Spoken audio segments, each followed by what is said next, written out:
Jail میں ہوں، آزاد ہوں، قیدی ہوں، پاکستانی ہیں، محب وطن ہیں۔ بسم اللہ الرحمن الرحیم۔ السلام علیکم۔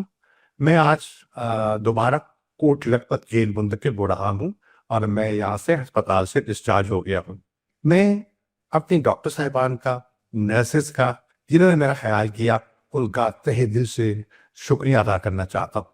میں اللہ تعالیٰ کا بے حد شکر گزار ہوں جس نے مجھے صحت عطا کی ہے اور میں اپنے قدموں میں چل کے واپس کوٹ لکھپت جیل جا رہا ہوں۔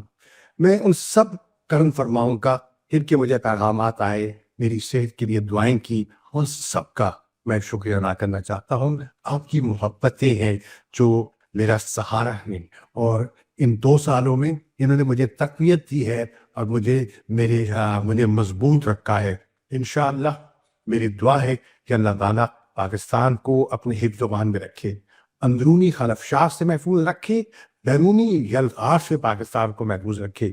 میں جو پاکستان کی افواج ہے، بالخصوص ہماری ایئر فورس، جنہوں نے ہندوستان کی جہریت کا مقابلہ کیا، اس پروفیشنلزم سے میں خراج تحسین پیش کرنا چاہتا ہوں۔ میں اپنے سفارتکاروں کو جو آج پاکستان کی نمائندگی کر رہی ہیں مختلف دنیا کے ایوانوں میں اور علاقوں میں، ان کی حوصلہ افزائی کرنا چاہتا ہوں۔ یہ وطن ہمارا ہے، ہمیں اس مٹی سے پیار ہے۔ جیل میں ہوں، آزاد ہوں، قیدی ہوں، پاکستانی ہیں، محب وطن ہیں، اور اس ملک کی بقا اور سلامتی کے لیے دعا گو ہے۔ میں آپ سب کا بے حد مشکور